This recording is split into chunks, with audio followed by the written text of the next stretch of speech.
ਅੱਜ ਜੀ ਸੁਖਬੀਰ ਬਾਦਲ ਨੂੰ ਕੇਂਦਰ ਤੋਂ ਖੇਤੀਬਾੜੀ ਮੰਤਰੀ ਤੋਂ ਇੱਕ ਚਿੱਠੀ ਆਈ ਹੈ। ਵਾਵਾ ਦਿਨਾਂ ਦੇ ਆਪਣੇ ਚਿੱਟੇ ਕੁੜਤੇ ਦੇ ਵਿੱਚ ਨਾ ਜੇਬ ਦੇ ਵਿੱਚ ਚਿੱਟੇ ਕੁੜਤੇ ਦੀ ਜੇਬ ਦੇ ਵਿੱਚ ਉਹ ਚਿੱਠੀ ਪਾਈ ਫਿਰਦੇ ਨੇ। ਉਹ ਐਮਐਸਪੀ ਦਾ ਕੋਈ ਮਸਲਾ ਦੱਸਦੇ ਨੇ। देखो जी, केंद्र सरकार ने 3 ਆਰਡੀਨੈਂਸ ਲਿਆਂਦੇ ਨੇ।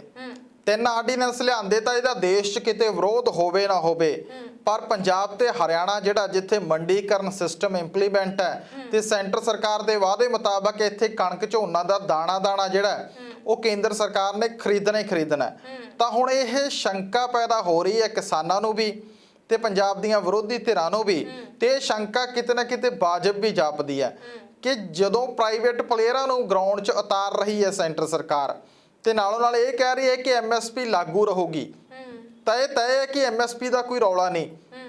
ਐਮਐਸਪੀ ਸੈਂਟਰ ਸਰਕਾਰ ਲਾਗੂ ਰੱਖੂਗੀ, ਪਰ ਜਿਹੜੀ ਪਰਚੇਜ਼ ਕਰਦੀ ਹੈਗੀ, ਉਹ ਖਰੀਦ ਕਰਦੀ ਹੈਗੀ, ਉਹਦੇ ਤੇ ਹੌਲੀ ਹੌਲੀ ਕੱਟ ਲਾ ਕੇ ਉਹਨੂੰ ਖਤਮ ਕਰੂਗੀ। ਕਿਉਂਕਿ ਜਿਹੜਾ ਸੈਂਟਰ ਸਰਕਾਰ ਲੈ ਕੇ ਆਏ ਕਿ ਪ੍ਰਾਈਵੇਟ ਪਲੇਅਰ ਨੂੰ 1% ਟੈਕਸ ਦੇਣਾ ਪਊਗਾ, ਸਟੇਟ ਗਵਰਨਮੈਂਟ ਉਹਦੇ ਤੇ ਕੋਈ ਟੈਕਸ ਨਹੀਂ ਲਾ ਸਕਦੀ। ਉਹ ਸਟੇਟ ਗਵਰਨਮੈਂਟ ਦੀ ਮੰਡੀ 'ਚੋਂ ਵੀ ਫਸਲ ਖਰੀਦ ਸਕਦਾ, ਆਪਣੀ ਵੱਖਰੀ ਮੰਡੀ ਬਣਾ ਕੇ ਵੀ ਫਸਲ ਖਰੀਦ ਸਕਦਾ। ਤਾਂ ਉਹ ਤੋਂ ਤੈਅ ਹੈ ਕਿ ਜਦੋਂ 5% ਦੀ ਰਿਬੇਟ ਨੂੰ ਮਿਲ ਗਈ ਟੈਕਸ 'ਚ ਪਹਿਲਾਂ ਹੀ, ਤਾਂ ਜਦੋਂ 5% ਟੈਕਸ ਘੱਟ ਭਰਨਾ ਹੈ ਤਾਂ ਉਹ ਪ੍ਰਾਈਵੇਟ ਪਲੇਅਰ ਨੂੰ ਸਰਕਾਰ ਨੂੰ ਗਰਾਊਂਡ 'ਚੋਂ ਕੱਢਣ ਦੇ ਲਈ 50 ਰੁਪਏ ਕੁਇੰਟਲ ਜੇ ਵੱਧ ਵੀ ਦੇ ਦੂਗਾ ਕਿਸਾਨਾਂ ਨੂੰ 5 ਸਾਲ, ਤਾਂ ਉਹਨੂੰ ਕੋਈ ਫਰਕ ਨਹੀਂ ਪੈਣਾ, ਕਿਉਂਕਿ ਨਹੀਂ ਉਹਨੇ 5-6% ਟੈਕਸ ਦੇਣਾ ਸੀ ਜੇ ਹੋਣ ਵਾਲੇ ਮੰਡੀਕਰਨ ਸਿਸਟਮ ਥਰੂ ਆਉਂਦਾ। ਤਾਂ ਜਦੋਂ ਸਿੱਧਾ ਸੈਂਟਰ ਗਵਰਨਮੈਂਟ ਨੇ ਉਤਾਰਿਆ 1% ਟੈਕਸ ਦੇ ਨਾਲ ਇਹ ਕਹਿਤਾ ਕਿ ਸਟੇਟ ਗਵਰਨਮੈਂਟਾਂ ਕੋਈ ਟੈਕਸ ਨਹੀਂ ਲਾ ਸਕਦੀਆਂ, ਤਾਂ ਇਹਨਾਂ ਹਾਲਾਤਾਂ ਦੇ ਵਿੱਚ ਇਹ ਹੈ ਕਿ ਪ੍ਰਾਈਵੇਟ ਪਲੇਅਰ ਇੱਕ ਵਾਰੀ ਕਾਬਜ਼ ਹੋਊਗਾ।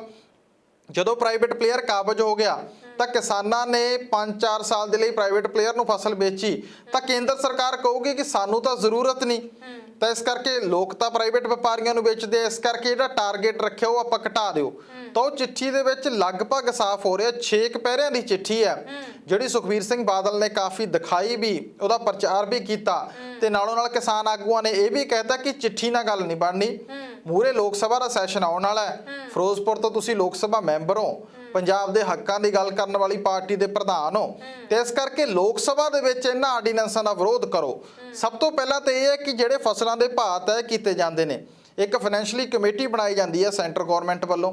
ਉਹ ਕਮੇਟੀ ਆਪਣੀ ਰਿਪੋਰਟ ਜਿਹੜੀ ਹੈਗੀ ਆ ਫੂਡ ਐਂਡ ਸਿਵਲ ਸਪਲਾਈ ਵਿਭਾਗ ਨੂੰ ਭੇਜਦੀ ਹੈ। ਫਿਰ ਫੂਡ ਐਂਡ ਸਿਵਲ ਸਪਲਾਈ ਵਿਭਾਗ ਜੋ ਐਫਸੀਆਈ ਰਾਹੀਂ ਤੇ ਸਟੇਟ ਗਵਰਨਮੈਂਟ ਦੀਆਂ ਏਜੰਸੀਆਂ ਰਾਹੀਂ, ਜਿਵੇਂ ਪਨ ਗ੍ਰੀਨ, ਪਨਸਪ ਪੰਜਾਬ ਗਵਰਨਮੈਂਟ ਦੀਆਂ ਏਜੰਸੀਆਂ ਨੇ, ਤਾਂ ਉਹਨਾਂ ਰਾਹੀਂ ਖਰੀਦ ਕਰਦਾਗਾ। ਤਾਂ ਖੇਤੀਬਾੜੀ ਮੰਤਰੀ ਦਾ ਤਾਂ ਕੋਈ ਲੈਣਾ ਦੇਣਾ ਨਹੀਂ ਖਰੀਦ ਨਾਲ। ਤਾਂ ਪਹਿਲਾਂ ਤਾਂ ਚਿੱਠੀ ਗਲਤ ਮਹਿਕਮੇ ਦੀ ਹੈ, ਖੇਤੀਬਾੜੀ ਮੰਤਰੀ ਦੀ ਚਿੱਠੀ ਤੇ ਭਰੋਸਾ ਕਿਵੇਂ ਕਰ ਲਗੇ, ਕਿਉਂਕਿ ਉਹਦਾ ਖਰੀਦ ਦੇ ਨਾਲ ਕੋਈ ਲੈਣਾ ਦੇਣਾ ਨਹੀਂ, ਉਹ ਹੋਰ ਡਿਪਾਰਟਮੈਂਟ ਦੀ ਗੱਲ ਆ ਗਈ। ਜੇ ਰਾਮ ਵਿਲਾਸ ਪਾਸਵਾਨ ਦੀ ਚਿੱਠੀ ਹੁੰਦੀ ਤਾਂ ਫਿਰ ਥੋੜਾ ਬਹੁਤਾ ਭਰੋਸਾ ਹੋ ਸਕਦਾ ਸੀ ਕਿ ਉਹਨਾਂ ਨੇ ਰਿਟਰਨ 'ਚ ਕੁਝ ਦਿੱਤਾ। ਤੇ ਨੰਬਰ 2 ਤੇ ਚਿੱਠੀ ਦਾ ਪੈਰਾ ਨੰਬਰ 5 ਆ ਜਿਹੜਾ, ਉਹਦੇ 'ਚ ਸਵਾਮੀਨਾਥਨ ਰਿਪੋਰਟ ਲਾਗੂ ਕਰਨ ਦੀਆਂ ਗੱਲਾਂ ਨੇ ਤੇ ਦਾਲਾਂ ਦੀ ਵੱਧ ਖਰੀਦ ਕਰਨ ਦੀਆਂ ਗੱਲਾਂ ਨੇ, ਤੇ ਨਾਲੋਂ ਨਾਲ ਇਹ ਆਖਿਆ ਗਿਆ ਕਿ ਜਿੰਨੀ ਕੁ ਫੂਡ ਸਿਕਿਉਰਿਟੀ ਬਿੱਲ ਦੇ ਤਹਿਤ ਜਿਹੜੀ ਗਰੀਬ ਪਰਿਵਾਰਾਂ ਨੂੰ ਕਣਕ ਦਿੱਤੀ ਜਾਂਦੀ ਹੈ 2 ਰੁਪਏ ਕਿਲੋ, ਉਨੀ ਕੁ ਖਰੀਦ ਲਿਆ ਕਰੂਗੀ ਸੈਂਟਰ ਸਰਕਾਰ, ਬਾਕੀ ਪ੍ਰਾਈਵੇਟ ਪਲੇਅਰਾਂ ਕੋਲ ਛੱਡ ਦਿਆਂਗੇ। ਤੇ ਨੰਬਰ 6 ਪੈਰੇ ਦੇ ਵਿੱਚ ਇੱਕ ਬੜੀ ਹੀ ਜਿਹੜੀ ਗੱਲ ਕੀਤੀ ਹੈ, ਹਾਸੋਹੀਣੀ ਵੀ ਆ ਉਹ, ਕਿ ਜੀ ਕਣਕ ਝੋਨਾ ਖਰੀਦਣਾ ਤਾਂ ਸਟੇਟ ਗਵਰਨਮੈਂਟ ਦੀਆਂ ਏਜੰਸੀਆਂ ਦੀ ਜ਼ਿੰਮੇਵਾਰੀ ਹੈ, ਇਹ ਤਾਂ ਸਟੇਟ ਗਵਰਨਮੈਂਟ ਖਰੀਦਦੀ ਹੈ, ਸਾਡਾ ਤਾਂ ਕੋਈ ਕੰਸਰਨ ਹੀ ਨਹੀਂ ਇਹਦੇ ਨਾਲ। ਪਰ ਇਹ ਸ਼ਰੇਆਮ ਅੱਖਾਂ ਦੇ ਵਿੱਚ ਘੱਟਾ ਪਾਉਣ ਵਾਲੀ ਗੱਲ ਹੈ। ਸਭ ਨੂੰ ਪਤਾ ਹੈ ਕਿ ਸਟੇਟ ਗਵਰਨਮੈਂਟ ਦੀਆਂ ਏਜੰਸੀਆਂ ਖਰੀਦਦੀਆਂ ਨੇ, ਪਰ ਸੈਂਟਰ ਗਵਰਨਮੈਂਟ ਇੱਕ ਕੈਸ਼ ਕ੍ਰੈਡਿਟ ਲਿਮਟ ਦਿੰਦੀ ਹੈ ਪੰਜਾਬ ਤੇ ਹਰਿਆਣੇ ਨੂੰ। ਉਹ 24,000 ਕਰੋੜ ਦੀ ਵੀ ਹੁੰਦੀ ਹੈ, ਉਹ 34,000 ਕਰੋੜ ਦੀ ਵੀ ਹੁੰਦੀ ਹੈ। ਤਾਂ ਕੈਸ਼ ਕ੍ਰੈਡਿਟ ਲਿਮਟ ਜਿਹੜੀ ਹੈਗੀ ਉਹ ਸੈਂਟਰ ਗਵਰਨਮੈਂਟ ਵੱਲੋਂ ਦਿੱਤੀ ਜਾਂਦੀ ਹੈ। ਪੰਜਾਬ ਦੀਆਂ ਏਜੰਸੀਆਂ ਭਾਰਤੀ ਜਿਹੜਾ ਫੂਡ ਨਿਗਮ ਦੇ ਲਈ ਕਣਕ ਝੋਨਾ ਖਰੀਦ ਕੇ ਦਿੰਦੀਆਂ, ਨਾ ਕਿ ਸਟੇਟ ਗਵਰਨਮੈਂਟ ਲਈ ਖਰੀਦਦੀਆਂ ਨੇ। ਤਾਂ ਇਹਨਾਂ ਹਾਲਾਤਾਂ ਦੇ ਵਿੱਚ ਉਹ ਤੋਂ ਇਹ ਲੱਗ ਰਿਹਾ ਕਿ ਜਿਸ ਤਰ੍ਹਾਂ ਦੀ ਚਿੱਠੀ ਹੈ ਤੇ ਜਿਹੜੀਆਂ ਉਹਦੇ 'ਚ ਘੁੰਡੀਆਂ ਛੱਡੀਆਂ ਗਈਆਂ ਨੇ, ਉਹਦੇ ਤੋਂ ਇਹ ਲੱਗਦਾ ਹੈ ਕਿ ਸੈਂਟਰ ਗਵਰਨਮੈਂਟ ਦੀ ਪੂਰੀ ਤਿਆਰੀ ਹੈ ਕਿ ਪ੍ਰਾਈਵੇਟ ਪਲੇਅਰ ਗਰਾਊਂਡ 'ਚ ਉਤਾਰੇ ਜਾਣਗੇ, ਪ੍ਰਾਈਵੇਟ ਪਲੇਅਰ ਮੰਡੀਕਰਨ ਤੇ ਕਾਬਜ਼ ਹੋਣਗੇ, ਸਟੇਟ ਗਵਰਨਮੈਂਟਾਂ ਉਹ 'ਤੇ ਟੈਕਸ ਨਹੀਂ ਲਾ ਸਕਣਗੀਆਂ, 1% ਟੈਕਸ ਦੇ ਨਾਲ ਉਹ ਫਸਲ ਖਰੀਦਣਗੇ।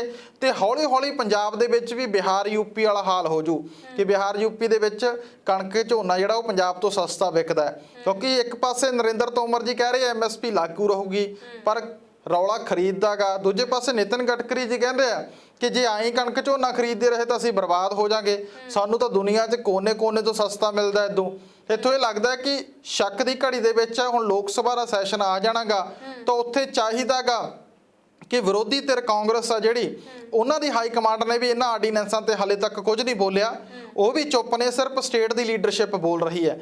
ਤੇ ਇਸ ਕਰਕੇ ਉਹ ਵੀ ਉੱਥੇ ਜਿਹੜਾ ਬੋਲਣ ਆਰਡੀਨੈਂਸਾਂ ਦੇ ਮੁੱਦੇ ਤੇ, ਇਹ ਮੁੱਦਾ ਚੁੱਕਿਆ ਜਾਵੇ ਸੰਸਦ ਦੇ ਵਿੱਚ, ਇਹਦੇ ਤੇ ਸਰਕਾਰ ਤੋਂ ਕਲੈਰਿਟੀ ਲਈ ਜਾਵੇ ਸੰਸਦ 'ਚ ਵੀ, ਤੇ ਰਿਟਨ 'ਚ ਵੀ ਮੰਗ ਕੀਤੀ ਜਾਵੇ ਕਿ ਸਰਕਾਰ ਲਿਖ ਕੇ ਸਪਸ਼ਟੀਕਰਨ ਦੇਵੇ ਕਿਸਾਨਾਂ ਨੂੰ, ਫਿਰ ਕਿਸਾਨ ਭਰੋਸਾ ਕਰ ਸਕਦੇ ਆ। ਨਹੀਂ ਤਾਜ਼ਾ ਸ਼ੰਕਾ 'ਚੋਂ ਤੇ ਤਾਜ਼ਾ ਜਿਹੜੀਆਂ ਗੱਲਾਂ ਬਾਤਾਂ ਸਾਹਮਣੇ ਆ ਰਹੀਆਂ, ਉਹ ਤਾਂ ਇਹੀ ਲੱਗਦਾ ਕਿ ਕੇਂਦਰ ਸਰਕਾਰ ਜਿਹੜੀ ਆ ਉਹ ਖਰੀਦ ਤੋਂ ਹੱਥ ਪਿੱਛੇ ਖਿੱਚੂਗੀ।